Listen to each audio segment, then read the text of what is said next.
لله رب العالمين والصلاة والسلام على أشرف الأنبياء والمرسلين نبينا محمد وعلى آله وصحبه أجمعين ومن تبعهم بإحسان إلى يوم الدين.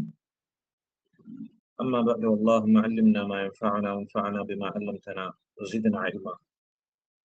اللهم إنا نسألك خير هذه الليلة وخير ما بعدها، ونعوذ بك من شر ما في هذه الليلة وشر ما بعدها يا رب العالمين.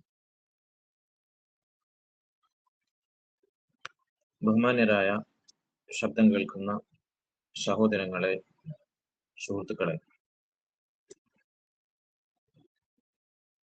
കഴിഞ്ഞ കുറച്ചാഴ്ചകളിലായി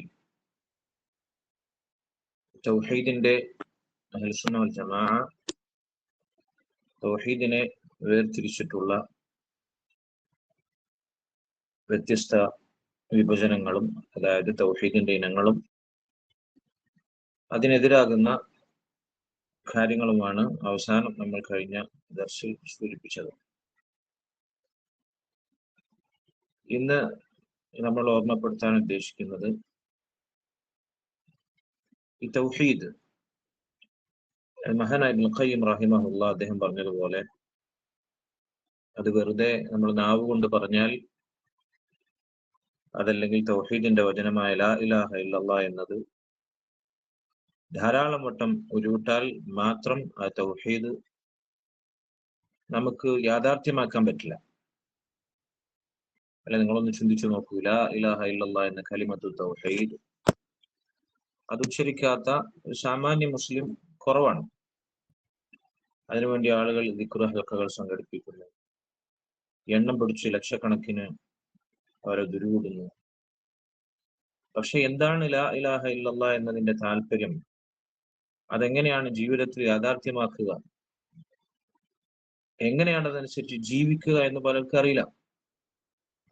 ലാ ഇലാഹ ഇല്ലല്ലാഹ് എന്നത് പഠിക്കേണ്ടതുപോലെ അതിന്റെ അർത്ഥമെങ്കിലും പഠിച്ചിട്ടുണ്ടെങ്കിൽ, ലാ ഇലാഹ ഇല്ലല്ലാഹ് എന്ന് പറയുന്നവർക്ക് എങ്ങനെയാണ് അള്ളാഹു അല്ലാത്തവരിലേക്ക് കരങ്ങൾ നീട്ടാൻ സാധിക്കുക, തങ്ങളുടെ ആവശ്യങ്ങൾ പറയാൻ സാധിക്കുക?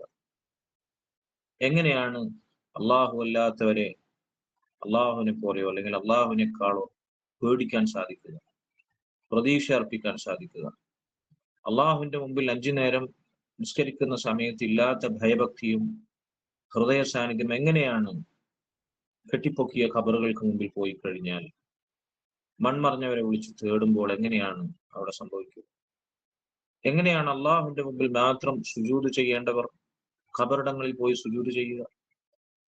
അള്ളാഹുവിന്റെ കഅബാലയത്തിൽ മാത്രം തവാഫ് ചെയ്യുന്നവർ ദർഗകളിൽ പോയി തവാഫ് ചെയ്യുക,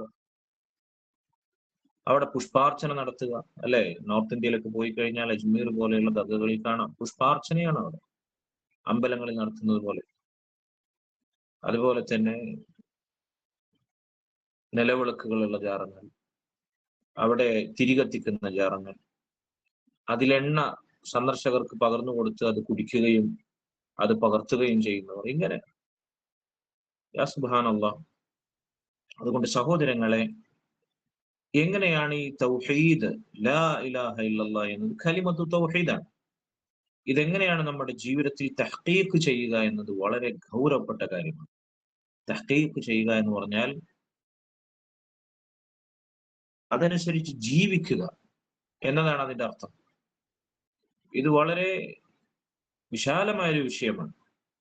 പണ്ഡിതന്മാർ ഇത് സംസാരിക്കാൻ വേണ്ടി അവരുടെ ഗ്രന്ഥങ്ങളിൽ ധാരാളം പേജുകൾ മാറ്റിവെച്ചതായി കാണാൻ സാധിക്കും. സഹോദരങ്ങളെ, ഇത് ഇൻഷാ അല്ലാഹ് സന്ദർഭത്തിനനുസരിച്ച് നമുക്ക് വിശദമായി സംസാരിക്കാം.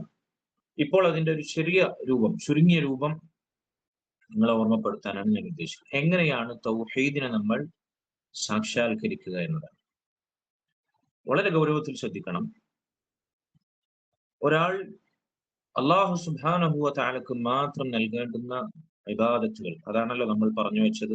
അള്ളാഹുവിന്റെ ഹഖ്, നമ്മൾ ചെയ്യുന്ന ഇബാദത്തുകൾ അത് അള്ളാഹുവിന് മാത്രം നൽകുക എന്നതാണ് തൗഹീദുൽ ഉലൂഹിയ്യ. നമ്മൾ പറഞ്ഞു, ഇത് അള്ളാഹു അല്ലാത്തവരിലേക്ക് പൂർണ്ണമായി തിരിച്ചുവിട്ടാൽ അതാണ് വലിയ ശിർക്ക്. ശിർക്ക് 2 വിധമുണ്ട്. ഇസ്ലാമിൽ ശിർക്കിനെ ഉലമാക്കൾ, അഹ്ലുസുന്നയുടെ പണ്ഡിതന്മാർ 2ആയി തിരിച്ചിട്ടുണ്ട്. ഒന്ന് വലിയ ശിർക്ക്, അത് സംഭവിച്ചാൽ അവൻ ഇസ്ലാമിൽ തന്നെ പുറത്തുപോയി. അവന്റെ പേര് മുസ്ലിം ആണെങ്കിലും, അവൻ നോമ്പെടുക്കുന്നെങ്കിലും, നിസ്കരിക്കുന്നെങ്കിലും, ഹജ്ജ് ചെയ്യുന്നെങ്കിലും, ഇല്ല, ഷറഅന്റെ ഭാഷയിൽ അവൻ മുസ്ലിം അല്ല. വലിയ ശിർക്ക് സംഭവിച്ചാൽ അവൻ ഇസ്ലാമിൽ തന്നെ പുറത്തുപോയി, അവൻ കാഫിറായി. അല്ലാഹു സുബ്ഹാനഹു വ തആല പറഞ്ഞില്ലേ, ഇന്നഹു മൻ യുശ്രിക് ബില്ലാഹ് ഫഖദ് ഹറമല്ലാഹു അലൈഹിൽ ജന്ന വമഅവാഹു നാർ. ആരാണോ അല്ലാഹുവിൽ ശിർക്ക് വെക്കുന്നത്, അതിലായി മരിക്കുന്നത്, വലിയ ശിർക്ക് സംഭവിച്ചവരെ കുറിച്ചാണ് ഈ പറയുന്നത്. അവർക്ക് സ്വർഗം നിഷിദ്ധമാണ്. കാരണം എന്താ? അവർ കാഫിറായി പോയി. അവരുടെ സങ്കേതം നരകമാണ്, അവർക്ക് നരകം നിർബന്ധമാണ്. ഇന്നല്ലാഹ ലാ യഗ്ഫിറു അയ്യുശ്റക ബിഹി. അല്ലാഹു സുബ്ഹാനഹു വ തആലക്ക് ശിർക്ക് വെച്ചുകൊണ്ട് ഒരാൾ മരിച്ചാൽ അവൻ അല്ലാഹു പുറത്തു കൊടുക്കില്ല. കാരണം അവൻ ഇസ്ലാമിൽ നിന്ന് പുറത്തുപോയി. അവൻ തൗബ ചെയ്യാതെ ശിർക്കിലായി മരിച്ചു കഴിഞ്ഞാൽ അവൻ കാഫിറായിട്ടാണ് മരിക്കുന്നത്. അവൻ അല്ലാഹു പുറത്തു കൊടുക്കുകയില്ല. അതുകൊണ്ട് സഹോദരങ്ങളെ, അതുപോലെ തന്നെ റസൂലുള്ളാഹി സ്വല്ലല്ലാഹു അലൈഹി വസല്ലം വിളിച്ച് അല്ലാഹു പറഞ്ഞു, ലൈൻ അശ്റക്ത ലയഹ്ബതന്ന അമലുക. നബിയെ, താങ്കളെങ്ങാനും ശിർക്ക് വെച്ചാൽ, അല്ലാഹുവിൽ പങ്കു ചേർത്താൽ, താങ്കളുടെ അമലുകൾ തന്നെ നിഷ്ഫലമാകും. എന്തുകൊണ്ടാണ് വലിയ ശിർക്ക് ചെയ്യുന്നവരുടെ അമലുകളെല്ലാം നിഷ്ഫലമായി പോകുന്നത്? അവർ കാഫിറാവുന്നത് കൊണ്ടാണ്, ഇസ്ലാമിൽ നിന്ന് അവർ പുറത്തു പോകുന്നത് കൊണ്ടാണ്. അതുകൊണ്ട് സഹോദരങ്ങളെ, വലിയ ശിർക്ക് സംഭവിച്ചാൽ തൗഹീദിന്റെ അടിവേരവൻ അറുത്തു, ഇസ്ലാമിന്റെ അടിത്തറ പൊളിച്ചു കളഞ്ഞു. അവൻ പിന്നെ ഇസ്ലാമിലല്ല. തൗഹീദില്ലാത്തവൻ, വലിയ ശിർക്ക് സംഭവിച്ചവൻ, അവൻ എത്ര ഇബാദത്ത് ചെയ്താൽ ആ ഇബാദത്ത് എന്ന് പറയില്ല എന്നാണ് ശൈഖുൽ ഇസ്ലാം മുഹമ്മദ് അബ്ദുൽ വഹാബ് റഹിമഹുല്ലാഹ് അദ്ദേഹത്തിന്റെ അൽ ഖവാഇദുൽ അർബഅ എന്ന് പറയുന്ന തൗഹീദും ശിർക്കും തമ്മിൽ നമുക്ക് കൃത്യമായി വേർതിരിച്ച് മനസ്സിലാക്കാൻ സാധിക്കുന്ന 4 അടിസ്ഥാനങ്ങൾ ഖുർആനിന്റെയും സുന്നത്തിന്റെയും തെളിവുകൾ വെച്ച് അദ്ദേഹം പഠിപ്പിക്കുന്ന ചെറിയൊരു റിസാലയാണ്, ചെറിയൊരു കൃതിയാണ് ഖവാഇദുൽ അർബഅ. ഇൻഷാ അല്ലാഹ് നമുക്ക് ഈ പഠനം തുടർച്ചയായി പോവുകയാണെങ്കിൽ അത്തരത്തിലുള്ള ചെറിയ റിസാലകളൊക്കെ അള്ളാഹുവിന്റെ തൗഫീഖിനാൽ പഠിക്കാം. അതിൽ അദ്ദേഹം പറയുന്നുണ്ട്, ശിർക്ക് സംഭവിച്ചവൻ, വലിയ ശിർക്ക് സംഭവിച്ചവൻ, ശ്രദ്ധിക്കണം, വലിയ ശിർക്ക് സംഭവിച്ചവൻ അള്ളാഹുവിന് മാത്രം നൽകേണ്ടുന്ന ഇബാദത്തുകളിൽ ഏതെങ്കിലും ഒന്ന്, ഉദാഹരണത്തിന് നമ്മൾ നിസ്കരിക്കുന്ന അള്ളാഹുവിന് വേണ്ടിയാണ്, ഒരാൾ അള്ളാഹു അല്ലാത്തവർക്ക് വേണ്ടി നിസ്കരിച്ചു, ഏതെങ്കിലും വലിയന് വേണ്ടി നിസ്കരിച്ചു, അൽഹംദുലില്ലാഹ് മുസ്ലിം അങ്ങനെ നിസ്കാരത്തിന്റെ വിഷയത്തിൽ വലിയ ശിർക്ക് സംഭവിക്കുന്നില്ല. അതല്ലെങ്കിൽ അള്ളാഹുവിന് മാത്രം നോമ്പെടുക്കുന്ന ഒരാൾ അള്ളാഹു അല്ലാത്തവർക്ക് വേണ്ടി നോമ്പെടുത്തു. ദുആ പറഞ്ഞാൽ നമുക്ക് ഏറ്റവും എളുപ്പത്തിൽ മനസ്സിലാവും. ദുആ നമ്മൾ അള്ളാഹുവിനോട് മാത്രമേ ചെയ്യാവൂ. അത് അള്ളാഹു അല്ലാത്തവരെ, അള്ളാഹുവേ നീ എന്നെ കാക്കണേ എന്ന് വിളിക്കുന്നതിന് പകരം മുഹീദ്ദീൻ ശൈഖയെ കാക്കണേ, മമ്പുറത്തെ തങ്ങളെ കാക്കണേ, മുഹമ്മദ് നബിയെ അങ്ങന്റെ പാപം പൊറുക്കണേ, എന്നെ നരകത്തിൽ നിന്ന് മോചിപ്പിക്കണേ. നമ്മൾ ഇവിടെ റസൂലുള്ളാഹിന്റെ മദ്ഹായി ചൊല്ലി പറയുന്ന, കുട്ടികളെ പാടി പഠിപ്പിക്കുന്ന പാട്ടിലെ, അറബി പാട്ടിലെ വരികൾ നമ്മൾ കേൾപ്പിച്ചു. അതിൽ ഈ സമാനമായ പ്രയോഗങ്ങളുണ്ട്. നരകത്തിൽ നിന്ന് കാക്കണേ, ഞങ്ങൾക്ക് അഭയം നൽകണേ. ഈ വിളി സുബ്ഹാനല്ലാഹ്, അത് ശരിക്കും അങ്ങനെ തന്നെ മനസ്സിലാക്കി, അത് അർത്ഥമറിയാതെ ഉരുവിടുന്നവരുണ്ടാവും. എന്താണ് അതിൽ ചൊല്ലുന്നത് എന്ന്. നമ്മൾ വരെ ചെറിയ പ്രായത്തിൽ, മദ്രസ പ്രായത്തിൽ ഇത് അർത്ഥമറിയാതെ ചൊല്ലി പഠിച്ചതാണ്, അന്ന് ഹിഫ്ളായി പോയതാണ്. പിന്നീട് അറബി ഭാഷയും ഇതിന്റെ ഗൗരവമൊക്കെ മനസ്സിലായപ്പോഴാണ് ഈ വരികളിൽ അടങ്ങിയിട്ടുള്ള അപകടം പിന്നീടാണ് മനസ്സിലായത്. അങ്ങനെ അർത്ഥമറിയാതെ ചൊല്ലി അത് വായിൽ ഒരു ഗദ്യം പോലെ അല്ലെങ്കിൽ പദ്യം പോലെ ഇങ്ങനെ ഒരു എന്താ പറയാ, വാചിക വ്യായാമമായി ചൊല്ലിപ്പാടുന്നവരുണ്ടാകും. അവരെ കുറിച്ചല്ല നമ്മളെ പറച്ചില്. അവർക്ക് ചിലപ്പോൾ വലിയ ശിർക്ക് സംഭവിക്കുന്നുണ്ടാകുകയില്ല. ആ വരികൾ എന്താണ് അതിൽ അടങ്ങിയിരിക്കുന്നത് മനസ്സിലാക്കി ആ അർത്ഥം ആളുകളെ പഠിപ്പിച്ചു കൊടുത്ത് അതിലേക്ക് ക്ഷണിക്കുന്നവരുണ്ട്, നമ്മുടെ നാട്ടിലെ പുരോഹിതന്മാർ. അങ്ങനെയുള്ള വരികൾ, അതിൽ അള്ളാഹു അല്ലാത്തവരെ നേർക്കുനേരെ വിളിച്ച് തേടുന്നു. ആ തേട്ടം വലിയ ശിർക്കാണ്. അള്ളാഹു അല്ലാത്തവരോടുള്ള ദ്വാ എന്ന ഇബാദത്ത് അള്ളാഹുവിന് മാത്രം, അത് അള്ളാഹു അല്ലാത്തവരിലേക്ക് തിരിച്ചുവിട്ടാൽ അത് വലിയ ശിർക്ക്. അതുപോലെ തന്നെ അള്ളാഹു അല്ലാത്തവരുടെ പേരിൽ ബലിയറുത്താൽ വലിയ ശിർക്കായി.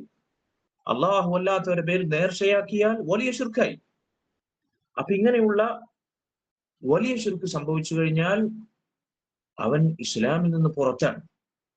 അവൻ ചെയ്യുന്ന എന്ത് ഇബാദത്തും പിന്നീട് ഇബാദത്ത് എന്നതിനെ വിളിക്കാൻ തന്നെ പറ്റില്ല. ശൈഖുൽ ഇസ്ലാം മുഹമ്മദ് അബ്ദുൽ വഹാബ് റഹിമഹുല്ലാഹ് അദ്ദേഹം പറഞ്ഞു, ഒരാൾ നിസ്കരിക്കുകയാണ്, പക്ഷെ അയാൾക്ക് വുദു ഇല്ല. വുദു ഇല്ലാതെ നിസ്കരിച്ചവനെ പറ്റി നമ്മൾ എന്താ പറയാ? അവന്റെ നിസ്കാരമായിട്ടില്ല, അവന്റെ നിസ്കാരം ബാത്തിലാണ്, നിസ്കാരം ശരിയായിട്ടില്ല. വുദു ഇല്ലാതെ എത്ര കാലം നിസ്കരിച്ചാലും അവന്റെ നിസ്കാരത്തെ നിസ്കാരം എന്ന് പറയും. പറയോ? നിങ്ങൾ പറയൂ. അജീബു യാ ഇഖ്വാൻ, പറയുമോ? ആരെങ്കിലും ഒരാൾ മറുപടി പറയും. വുളു ഇല്ലാതെ കാലങ്ങളോളം ആയുസ് മുഴുവൻ നിസ്കരിച്ചു, അവന്റെ നിസ്കാരത്തെ നിസ്കാരം എന്ന് പറയും? ഇല്ല. തൗഹീദ് ഇല്ലാത്തവൻ ഹജ്ജ് ചെയ്തു, 50 കൊല്ലം അയാളുടെ ആയുസ്സിൽ ഹജ്ജ് ചെയ്തു, 50 കൊല്ലം ഒരു നിസ്കാരം പോലും അയാൾ ഒഴിവാക്കിയിട്ടില്ല. വലിയ ശിർക്ക് സംഭവിച്ചവൻ, തൗഹീദിന്റെ അടിവേരർത്തു എന്നാണ് നമ്മൾ പറഞ്ഞത്. ഇസ്ലാമിന്റെ അടിത്തറ പൊളിച്ചു കളഞ്ഞു. ലാ ഇലാഹ ഇല്ലല്ലാഹ്. വലിയ ശിർക്ക് സംഭവിച്ചവൻ ഒരു നിസ്കാരം പോലും ഒഴിവാക്കിയിട്ടില്ല. ഫർളാകട്ടെ സുന്നത്താകട്ടെ ഒരു തഹജ്ജുദ് പോലും ഒഴിവാക്കിയിട്ടില്ല. അയാൾക്ക് സാധിക്കുന്നിടത്തോളം അയാൾ ഹജ്ജ് ചെയ്തു. വർഷാവർഷം അയാൾ മരിക്കോളം ഹജ്ജ് ചെയ്തു എന്ന് വിചാരിക്കും. ഒരു വർഷം നോമ്പ് ഒഴിവാക്കിയിട്ടില്ല, സുന്നത്ത് നോമ്പുകൾ ഒഴിവാക്കിയിട്ടില്ല. എന്താണ് അയാളുടെ നിസ്കാരത്തെ പറ്റിയും നോമ്പിനെ പറ്റിയും ഹജ്ജിനെ പറ്റിയും? ഈ തത്വത്തിന്റെ അടിസ്ഥാനത്തിൽ വുളു ഇല്ലാത്തവൻ നിസ്കരിച്ചാൽ അവന്റെ നിസ്കാരം നിസ്കാരമാകുകയില്ല എന്നതുപോലെ തൗഹീദ് ഇല്ലാത്തവൻ, വലിയ ശിർക്ക് സംഭവിച്ചവൻ, അവൻ എത്ര ഇബാദത്ത് ചെയ്താലും, എത്ര കനപ്പെട്ട ഇബാദത്ത് ചെയ്താലും, എത്ര കാലം ചെയ്താലും, അതിനുവേണ്ടി എത്ര അധ്വാനിച്ചാലും ആ ഇബാദത്തിനെ ഇസ്ലാമിന്റെ ഭാഷയിൽ ഇബാദത്ത് എന്ന് വിളിക്കാൻ പറ്റും. പറ്റുമോ? നിങ്ങൾ പറയും. ഇബാദത്ത് എന്ന് വിളിക്കാൻ പറ്റില്ല. അത് ഇബാദത്തായിട്ടില്ല. അത് ശരിയാവാനുള്ള നിബന്ധനയാണെന്ത്? ലാ ഇലാഹ ഇല്ലല്ലാഹ് മുഹമ്മദുർ റസൂലുള്ളാഹ്. അതുകൊണ്ടാണ് ഇസ്ലാം കാര്യങ്ങളിൽ ഒന്നാമതായി നമ്മൾ ചെറിയ പ്രായത്തിൽ എണ്ണിപ്പടിക്കുന്നു ലാ ഇലാഹ ഇല്ലല്ലാഹ് മുഹമ്മദുർ റസൂലുള്ളാഹ് എന്ന ഇരു ഷഹാദത്ത് കലിമ. അതിനുശേഷമാണ് നിസ്കാരം, പിന്നെയാണ് നോമ്പ്, സകാത്ത്, ഹജ്ജ്. ഈ ഇസ്ലാമിന്റെ തൂണുകൾ, ഇസ്ലാം നിർമ്മിക്കപ്പെട്ടത് ഈ 5 തൂണുകളിലാണ്, അല്ലെ? ഇസ്ലാമിലെ മഹത്തായ ഇബാദത്തുകളാണ് നിസ്കാരവും നോമ്പും സകാത്തും ഹജ്ജും. ഇതിനെല്ലാം മുമ്പ് ഇസ്ലാം കാര്യങ്ങളിൽ ഒന്നാമതായി എന്തുകൊണ്ട് ഇരു ഷഹാദത്ത് കലിമകൾ ലാ ഇലാഹ ഇല്ലല്ലാഹ് മുഹമ്മദുർ റസൂലുള്ളാഹ് എന്ന് പഠിപ്പിച്ചു?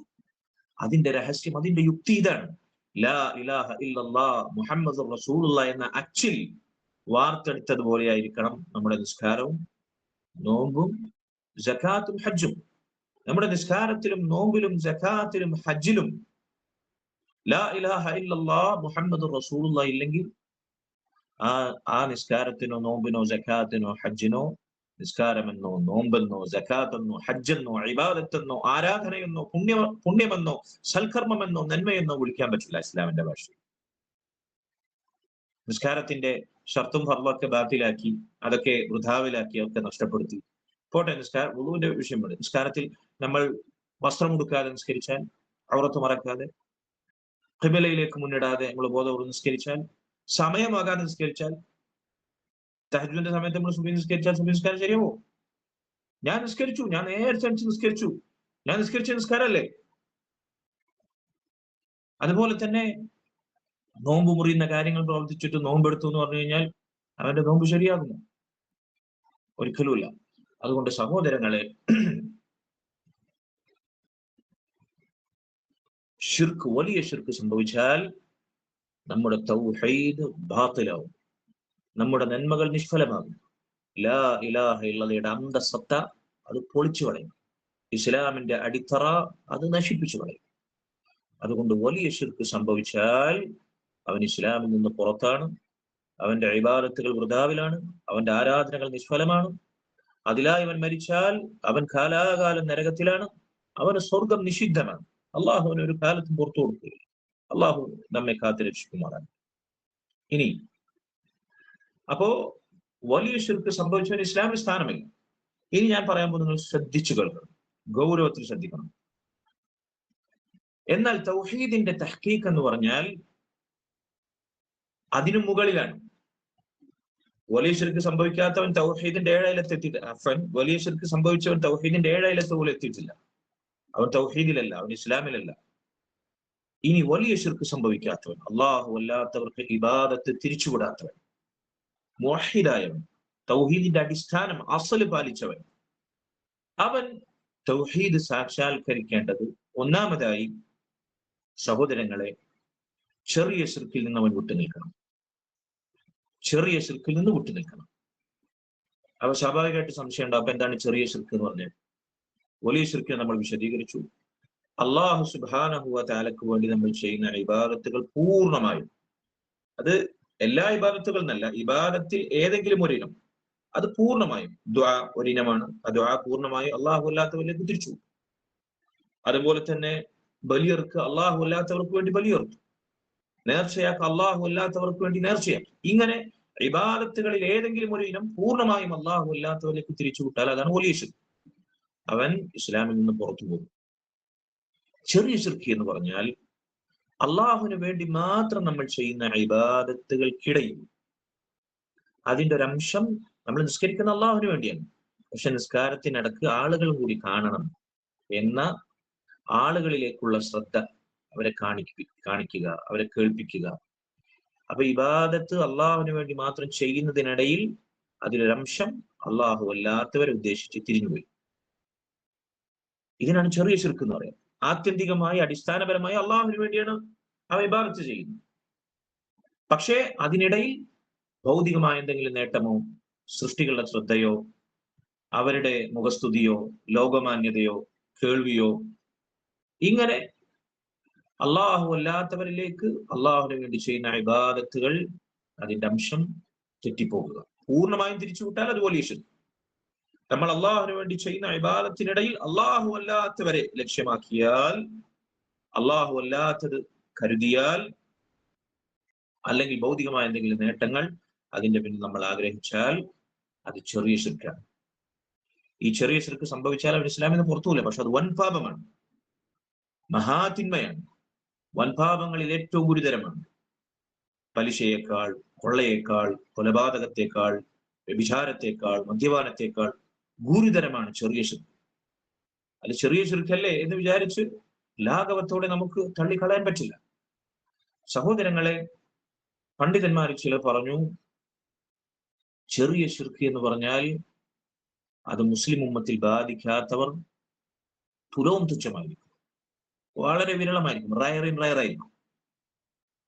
ചെറിയ ശിർക്ക് എന്ന് പറഞ്ഞാൽ അതിന്റെ രൂപങ്ങൾ, അതിന്റെ വൈവിധ്യങ്ങൾ ബഹ്റുൻ ലാ സാഹില ലഹ്, കരകാണാത്ത കടൽ പോലെയാണ്. കരകാണാത്ത കടൽ പോലെ അതിന്റെ രൂപങ്ങൾ നമ്മുടെ ജീവിതത്തിൽ സംഭവിക്കാൻ സാധ്യത വളരെയേറെ കൂടുതലാണ്. റസൂലുള്ളാഹി സ്വല്ലല്ലാഹു അലൈഹി വസല്ലം സഹാബത്തിനെ അഭിസംബോധന ചെയ്തുകൊണ്ടാണ് പറഞ്ഞത്, ഇന്ന അഖ്വഫ മാ അഖാഫു അലൈക്കും അശ്ശിർക അസ്ഗർ, നിങ്ങൾക്ക് വേണ്ടി ഞാൻ ഏറ്റവും ഗുരുതരമായി ഭയപ്പെടുന്നത് ചെറിയ ശിർക്കാണ്. കാരണം ചെറിയ ശിർക്ക് അത് നമ്മുടെ ജീവിതത്തിൽ വളരെ രഹസ്യമായിട്ടാണ് അരിച്ചു വരിക. ഹദീസുകളിൽ വന്നതുപോലെ, അസാറുകളിൽ വന്നതുപോലെ, ഉറുമ്പ് അരിച്ചു വരുന്നതിനേക്കാൾ ഒരു ഉറുമ്പ്, ചെറിയ ഉറുമ്പ് നമ്മുടെ ശരീരത്തിൽ അരിച്ചു കയറും ചിലപ്പോൾ നമ്മൾ അറിയില്ല. അതിന്റെ കടി കിട്ടിയാലാണ്, വേദന എടുത്താലാണ് ചിലപ്പോൾ നമ്മൾ അറിയും. ഇതുപോലെ രഹസ്യമായി, ഗോപ്യമായി ചെറിയ ശിർക്ക് നമ്മുടെ ജീവിതത്തിലേക്ക് അരിച്ചു വരും. നമ്മൾ ചെയ്യുന്ന ഏത് നന്മയും അള്ളാഹുവിന് വേണ്ടി മാത്രം എന്നുള്ളതാണ് പൂർണ്ണമായും തൗഹീദ്. അള്ളാഹു സുബ്ഹാനഹു വ തആലക്ക് വേണ്ടി മാത്രം ചെയ്യുന്നു, അവനെ മാത്രം കാണിക്കാൻ, അവനെ മാത്രം കേൾപ്പിക്കാൻ, അവനെ മാത്രം ബോധിപ്പിക്കാൻ, മറ്റൊരു നേട്ടവും അതിന്റെ പിന്നിലില്ല. അള്ളാഹുവിന്റെ പ്രതിഫലം മാത്രം, അവൻ നൽകുന്ന സ്വർഗത്തിലെ വാഗ്ദാനങ്ങൾ മാത്രം, നരകത്തിൽ നിന്നുള്ള മോചനം മാത്രം, ദുനിയാവിൽ അതുകൊണ്ട് അള്ളാഹു നിശ്ചയിച്ച അള്ളാഹു കനിയുന്ന ഔദാര്യം മാത്രം. ഇതാണ് തൗഹീദ് എന്ന് പറഞ്ഞാൽ. അതിനപ്പുറത്ത് ആളുകൾ അവരെ കാണാൻ, അവർ കേൾക്കാൻ, ഞാനൊരു നിസ്കാരക്കാരനാണെന്ന് ആളുകൾ കാണട്ടെ, അല്ലെങ്കിൽ ഞാൻ നിസ്കരിക്കാൻ മസ്ജിദിലെത്തിയില്ലെങ്കിൽ എന്നെ കുറിച്ച് ആളുകൾ എന്ത് വിചാരിക്കും, എന്റെ നാട്ടിൽ തൗഹീദുള്ള സലഫിയായി ജീവിക്കുന്ന, ദീൻ അത്യാവശ്യം വൃത്തിയിലൊക്കെ പ്രാക്ടീസ് ചെയ്യുന്ന ഒരാളാണ് ഞാൻ, അതുകൊണ്ട് എന്നെ നമ്മുടെ നാട്ടിലെ തൗഹീദിന്റെ പള്ളിയിൽ കണ്ടില്ലെങ്കിൽ എന്റെ സുഹൃത്തുക്കൾ എന്നെ കുറിച്ച് എന്ത് വിചാരിക്കും.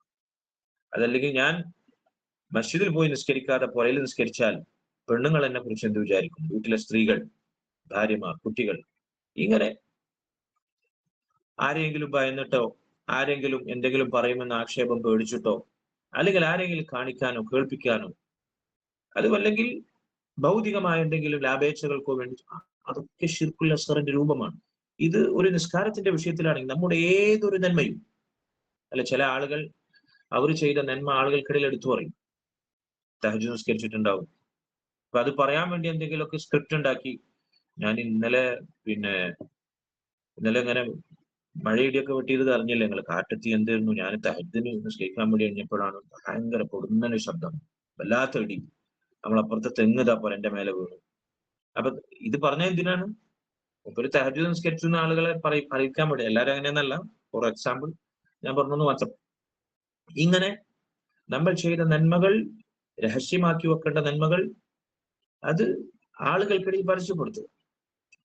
നമ്മുടെ മുൻഗാമികൾ മഹാനായ സൈനുൽ ആബിദീൻ അലി ഇബ്നു ഹുസൈൻ റഹിമഹുല്ലാഹ്, അലി റളിയല്ലാഹു അൻഹുവിന്റെ മകൻ ഹുസൈൻ റളിയല്ലാഹു അൻഹുവിന്റെ മകൻ അലി, അലി റളിയല്ലാഹു അൻഹുവിന്റെ പേരക്കുട്ടിയായ ഒരു അലി ഉണ്ട്. സൈനുൽ ആബിദീൻ എന്നാണ് അദ്ദേഹത്തിന്റെ സ്ഥാനപ്പേര്. അദ്ദേഹത്തെ കുറിച്ച് പറയപ്പെട്ട അദ്ദേഹത്തിന്റെ ചരിത്രത്തിൽ കാണാം, അദ്ദേഹം വളരെ രഹസ്യമായി സ്വതക്കകൾ കാലങ്ങളോളം നിർവഹിച്ചളായി.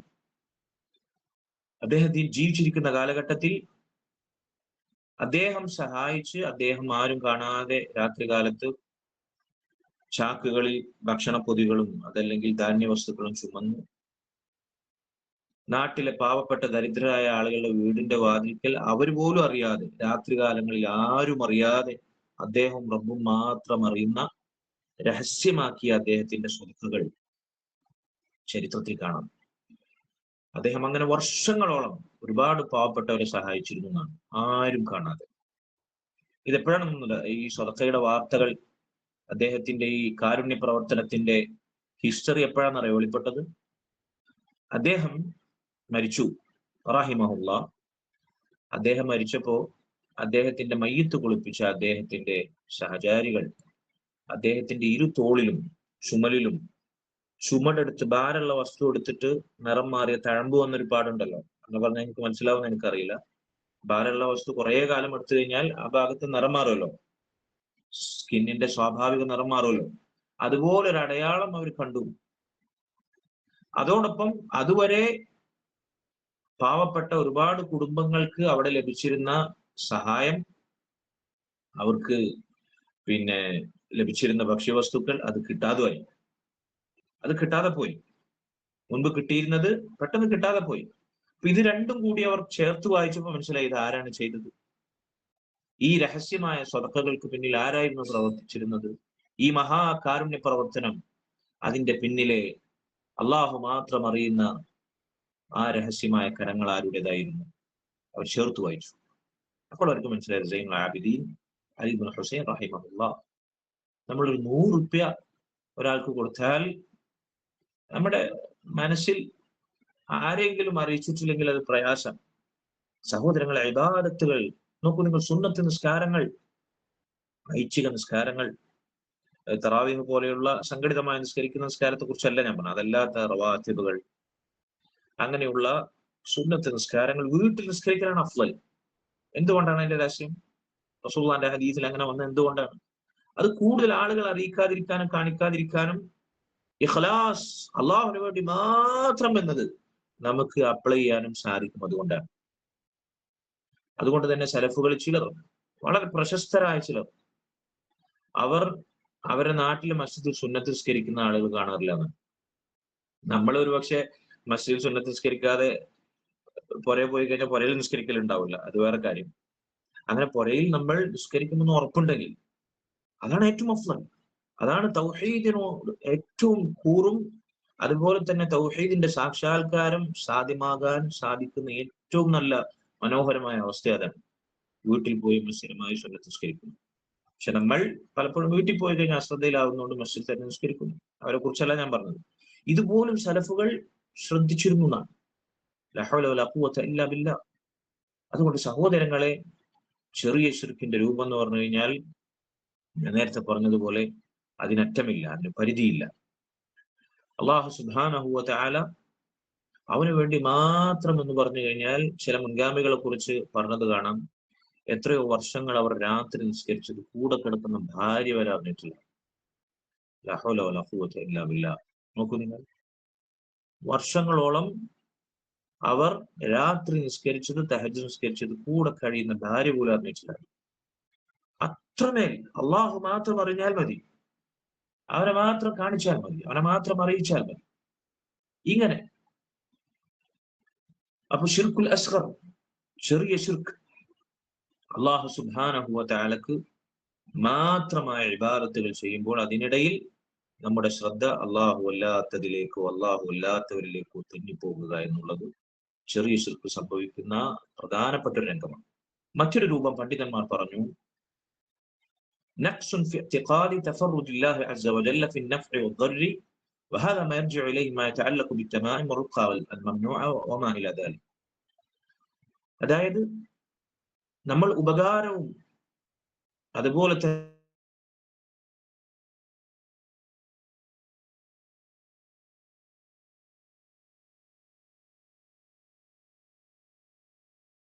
സംഭവിക്കാതിരിക്കാൻ നമ്മൾ അള്ളാഹുവിലേക്കാണ് നമ്മളെ ഹൃദയം തിരിയുക.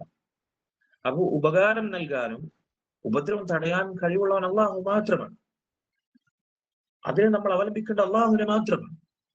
നമ്മുടെ ഹൃദയം പൂർണ്ണമായും തിരിയേണ്ടത് അള്ളാഹുവിലേക്ക് മാത്രമാണ്. പക്ഷേ നമ്മൾ മുവഹിദുകളാണെന്ന് പറയുന്നു, അള്ളാഹുലേക്ക് കാര്യങ്ങൾ തവക്കുലാക്കുന്നു. പക്ഷേ അള്ളാഹുലേക്ക് തവക്കുലാക്കി എന്ന് പറയുന്ന നമ്മുടെ ആ പ്രവൃത്തിക്കിടയിൽ അള്ളാഹു അല്ലാത്തവരിലേക്ക്, ഉദാഹരണത്തിന് നമ്മുടെ നാട്ടിലൊരു പള്ളി എടുക്കണമെങ്കിൽ അതിന് നമ്മളിവിടുത്തെ ഭരണകൂടം വെച്ചിട്ടുള്ള കുറെ നിബന്ധനകളുണ്ട്. പെർമിഷൻ എടുക്കണം, ബിൽഡിംഗ് പെർമിഷൻ അല്ലെങ്കിൽ പള്ളിക്ക് പെർമിഷൻ, അതിന് വേണ്ടുന്ന നിയമ സാധ്യതകളൊക്കെ നമ്മൾ തേടണം, അതിന് വേണ്ടപ്പെട്ടവരെ കാണണം, രാഷ്ട്രീയ തലത്തിൽ ഹോൾഡുള്ളവരെ സമീപിക്കണം, റെക്കമെൻഡ് ചെയ്യണം. ശരി, ഇതൊക്കെ അസ്ബാബുകൾ മാത്രമാണ്. ഇതൊക്കെ ആ ലക്ഷ്യം നേടാൻ നമ്മെ സഹായിക്കുന്ന അള്ളാഹു അനുവദിച്ചിട്ടുള്ള കാരണങ്ങൾ മാത്രമാണ്.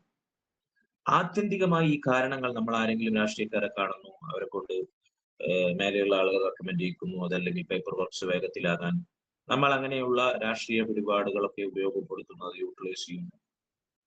ഇങ്ങനെയുള്ള സംഗതികളൊക്കെ നമുക്ക് അനുകൂലമാക്കുന്നത്, അതിലൂടെ നമുക്ക് കാര്യങ്ങൾ നടപ്പിലാക്കുന്ന അള്ളാഹുവാണ് ആത്യന്തികമായി. ഇതാണ് മുവഹിദിന്റെ വിശ്വാസം. മറ്റത് കാരണങ്ങൾ മാത്രമാണ്. പക്ഷേ പലപ്പോഴും പല ആളുകളും ആ കാരണങ്ങളെയാണ് കൂടുതൽ അവലംബിക്കല്. അതിന്റെ പിന്നാലെ തിരക്കിട്ട് പായും. അത് നഷ്ടപ്പെട്ടാൽ ബേജാറാവും. ഒരുപക്ഷെ അള്ളാഹുവിലേക്ക് അത് ചേർത്ത് അള്ളാഹു അത് കാരണമായി എനിക്ക് ഈ കാര്യം നേടിത്തന്നു എന്ന് പോലും പലപ്പോഴും പറയില്ല.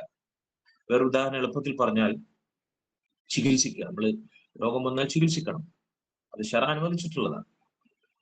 നമ്മൾ എന്തെങ്കിലും ഒരു നിസാര രോഗം വന്നാൽ പോലും പലപ്പോഴും പല ആളുകളും അള്ളാഹു ശറയിൽ നിശ്ചയിച്ചിട്ടുള്ള ഒരു സൈഡ് എഫക്റ്റും ഇല്ലാത്ത ഹോം റെമഡിയായി, ഫസ്റ്റ് എയ്ഡായി 10 പൈസ പോലും ചെലവില്ലാതെ നമുക്ക് പഠിപ്പിച്ചിരുന്ന ഔഷധങ്ങളുണ്ട്, റുഖിയുണ്ട്. ഇതൊന്നും നമ്മൾ ആദ്യം എടുക്കൂല. ഒരു ചെറിയ തലവേദന വന്നാൽ അപ്പോടും മെഡിക്കൽ ഷോപ്പിലേക്ക്, ഒരു ജലദോഷം വന്നാൽ അപ്പോടും, നമ്മുടെ കുട്ടികൾക്ക് ചെറിയ എന്തെങ്കിലും അസുഖം വന്നു കഴിഞ്ഞാൽ അപ്പോടും ഡോക്ടറെ അടുത്തേക്ക്. അവർക്ക് അള്ളാഹു ഷിഫ ഉണ്ടെന്ന് പറഞ്ഞ ഖുർആൻ ഒന്ന് ഓതി മന്ത്രിക്കാൻ പോലും നമുക്കറിയില്ല. നബി സല്ലല്ലാഹു അലൈഹി വസല്ലം അറിയില്ല എന്നല്ല, നമുക്ക് ശ്രദ്ധയില്ല. ഇത് തൗഹീദാണോ? പൂർണ്ണമായും നിങ്ങൾ പറയും. അള്ളാഹു നിശ്ചയിച്ച സബബുകൾ, അള്ളാഹു അല്ലാത്ത സൃഷ്ടികൾ, അവരിലേക്ക് ഉപകാരം പ്രതീക്ഷിക്കാനോ ഉപദ്രവം തടയാനോ നമ്മുടെ ഖൽബിന്റെ അവലംബം തെറ്റിപ്പോകുകയാണ്. അതിൽ ശ്രദ്ധ കൂടുതൽ പോകുകയാണ്. ഇത് തൗഹീദിന്റെ പൂർണ്ണതക്കെതിരാണ്. ഇത് ചെറിയ ശിർക്കിന്റെ രൂപമാണെന്നാണ് പണ്ഡിതന്മാർ പറഞ്ഞിട്ടുള്ളത്.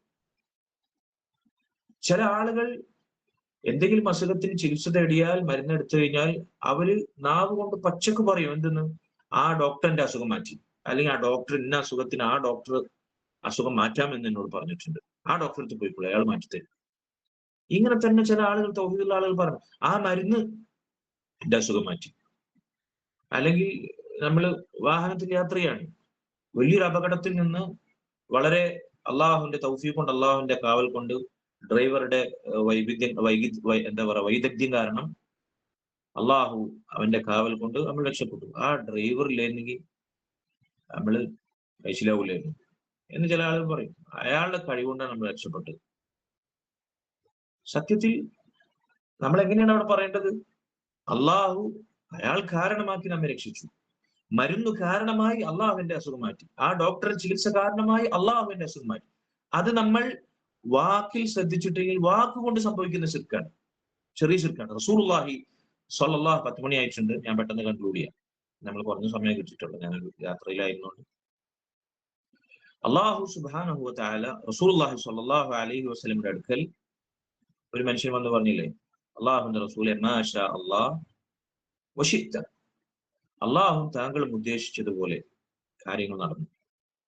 റസൂലുള്ളാഹി സ്വല്ലല്ലാഹു അലൈഹി വസല്ലം വളരെ ഗൗരവത്തിൽ അവിടുന്ന് ദേഷ്യത്തോടു കൂടി ആ മനുഷ്യനോട് ചോദിച്ചു, അജഅൽതനി ലില്ലാഹി നിദ്ദൻ. സഹാബികളിൽ ഒരാളായിരുന്നു,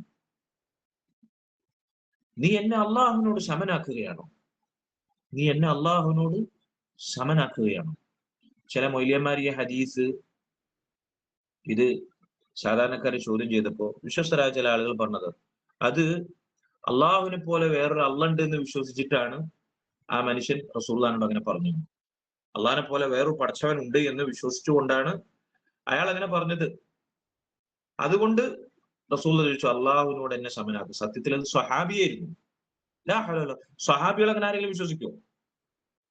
സ്വഹാബികൾ അള്ളാഹു അല്ലാത്തവർ അള്ളാഹുവിന് സമനാണ് എന്നോ അല്ലെങ്കിൽ അള്ളാഹുവിനെ പോലെ വേറൊരു അള്ളണ്ടെന്ന് സ്വഹാബികൾ വിശ്വസിക്കുമോ? മുസ്ലിംമാര് മറുപടി പറഞ്ഞതാണ്, അങ്ങനെ വിശ്വസിക്കണം. അതുകൊണ്ടാണ് റസൂലുള്ളാഹി, അല്ലാതെ വാക്കിൽ സംഭവിച്ച ശിർക്കായതുകൊണ്ടല്ല, അങ്ങനെ ശിർക്കില്ല. ഇത് വാക്കിൽ പോലും അള്ളാഹുവിന്റെ മശീഅത്ത്, അള്ളാഹുവിന്റെ ഉദ്ദേശത്തോട് ചേർത്ത് റസൂലെ താങ്കളും ഉദ്ദേശിച്ച പോലെ എന്ന് പറഞ്ഞിട്ടുള്ളൂ. സ്വഹാബിയാണ്, സ്വഹാബിയുടെ മനസ്സില്ല ശിർക്കിന്റെ യാതൊരു ലാഞ്ചന പോലും ഇല്ല. പക്ഷെ ആ വാക്കിൽ, മനസ്സിൽ വിശ്വാസം ഇല്ലെങ്കിലും വാക്കിൽ പോലും അത് സംഭവിക്കരുത്. അത് ചെറിയ ശിർക്കാണ്. അള്ളാഹു അല്ലാത്തവരെ പിടിച്ച് സത്യം ചെയ്താൽ മൻ ഹലഫ ബിഗൈരില്ലാഹ് ഖദ് അശ്റക. അള്ളാഹുവിന്റെ റസൂൽ സ്വല്ലല്ലാഹു അലൈഹി വസല്ലം പറഞ്ഞില്ലേ, വല്ലാഹി അള്ളാഹു സത്യം, അതിന് പകരം നബി തന്നെ സത്യം, കഅബ തന്നെ സത്യം എന്ന് പറഞ്ഞാൽ അയാളുടെ മനസ്സിൽ അള്ളാഹുവെയും ആ പറഞ്ഞ നബിയെയോ അതല്ലെങ്കിൽ കഅബയെയോ സമപ്പെടുത്തുന്ന വിശ്വാസമില്ലെങ്കിൽ പോലും വാക്കിൽ സംഭവിക്കുന്ന ശിർക്കിന്റെ പ്രയോഗമാണ്. അത് പാടില്ല, അത് ചെറിയ ശിർക്കാണ്. ഇങ്ങനെ ചെറിയ ശിർക്കിന്റെ രൂപങ്ങൾ പറയുകയാണെങ്കിൽ സഹോദരങ്ങൾ അനേകമുണ്ട്. നബി സല്ലല്ലാഹു അലൈഹി വസല്ലം എന്നിട്ട് തിരുത്തി കൊടുത്തു, മാഷാ അല്ലാഹു വഹ്ദ, അള്ളാഹു മാത്രം ഉദ്ദേശിച്ചതുപോലെ. അതല്ലെങ്കിൽ മറ്റൊരാളുടെ ഉദ്ദേശത്തെ പറയണമെങ്കിൽ അള്ളാഹു പിന്നെ അയാളും എന്ന് പറയണം. മാഷാ അല്ലാഹു സുമ്മ ശാഅ ഫുലാൻ, അള്ളാഹു ഉദ്ദേശിച്ചു പിന്നീട് മറ്റു ചിലരും അല്ലെങ്കിൽ വേറെ ആളുകൾ എന്ന് വേണമെങ്കിൽ പറയാം. പക്ഷേ അള്ളാഹുവിന്റെ ഉദ്ദേശത്തോട് ചേർത്ത് വിശ്വാസത്തിൽ ഇല്ലെങ്കിൽ പോലും വാക്കുകൊണ്ട് പോലും നമ്മൾ ഒരാളുടെയും ഉദ്ദേശത്തെയോ ഒരാളുടെയും കഴിവിനെയോ, ചില ആളുകൾ മറ്റുള്ളവരിലേക്കല്ല സ്വന്തം കഴിവിനെ, അള്ളാഹു സുബ്ഹാനഹു വ തആല നൽകിയ അനുഗ്രഹം, അവൻ നൽകിയ രക്ഷ, അതിനെ എന്റെ കഴിവുണ്ട്, എന്റെ സമ്പത്തുണ്ട്, എന്റെ അധികാരം കൊണ്ട്, എന്റെ സ്ഥാനം കൊണ്ട് ഞാൻ നേടി, എന്റെ കഴിവുണ്ട്, ഇങ്ങനെ തന്നിലേക്ക് ചേർത്തുന്ന അത് ശൈഖുൽ ഇസ്ലാം ഇബ്നു തൈമിയ്യ റഹിമഹുല്ലാഹി പോലെയുള്ള സ്വന്തം നഫ്സിനെ അള്ളാഹുവിനോട് ശിർക്ക് വെക്കുന്നതിന്. ഇൻഷാ അല്ലാഹ് ഇതിനെപ്പറ്റി വിശദമായി നമുക്ക് അടുത്ത ക്ലാസ്സിൽ സംസാരിക്കാം. സമയം കടന്നുപോയിട്ടുണ്ട്, 10:03. തൽക്കാലം ഇൻഷാ അല്ലാഹ് ഇന്നത്തെ ദിവസം നമുക്ക് ഇവിടെ അവസാനിപ്പിക്കും. ഇന്ന് നമ്മൾ പറഞ്ഞത് ഇത്രയേ ഉള്ളൂ. തൗഹീദിന്റെ സാക്ഷാത്കാരം, അത് ജീവിതത്തിൽ യാഥാർത്ഥ്യമാക്കുക എന്ന് പറഞ്ഞാൽ, വലിയ ശിർക്ക് സംഭവിച്ചവന് തൗഹീദിന്റെ ഏഴായിരത്തില്ല, അവൻ ഇസ്ലാമിൽ നിന്ന് പുറത്തായി, അവൻ തൗഹീദിന്റെ അടിവേരർത്തു. ഇനി തൗഹീദ് അംഗീകരിച്ചവർ, തൗഹീദിലായിട്ടുള്ളവർ, വലിയ ശിർക്ക് സംഭവിക്കാത്തവർ, അവർ തൗഹീദിന്റെ യാഥാർത്ഥ്യത്തിലേക്ക് എത്തണമെങ്കിൽ, നിർബന്ധമായ തൗഹീദിന്റെ കടമയിലേക്ക് എത്തണമെങ്കിൽ ചെറിയ ശിർക്കിന്റെ രൂപങ്ങളും ജീവിതത്തിൽ അകറ്റി നിർത്തണം. ഇതിന് തുടർച്ചയായി വേറെ പല കാര്യങ്ങൾ നമുക്ക് പറയാനുണ്ട്. ഇപ്പോൾ നമുക്ക് ഇവിടെ നിർത്താം ഇൻഷാ അല്ലാഹ്. ഇതിന്റെ കണ്ടിന്യൂഷൻ അള്ളാഹുവിന്റെ തൗഫീഖ് ഉണ്ടെങ്കിൽ അടുത്ത ആഴ്ച നമുക്ക് വിശദമായി പറയാം. വല്ലാഹു വലിയ്യു തൗഫീഖ്. വസല്ലല്ലാഹു വസല്ലം വബാറക അലാ നബിയിന മുഹമ്മദ് വഅലാ ആലിഹി വസഹ്ബിഹി അജ്മഈൻ. സുബ്ഹാനക അല്ലാഹുമ്മ വബിഹംദിക അശ്ഹദു അൻ ലാ ഇലാഹ ഇല്ലാ അൻത അസ്തഗ്ഫിറുക വഅതൂബു ഇലൈക്. വസ്സലാമു അലൈക്കും വറഹ്മത്തുള്ളാഹി വബറകാതുഹു.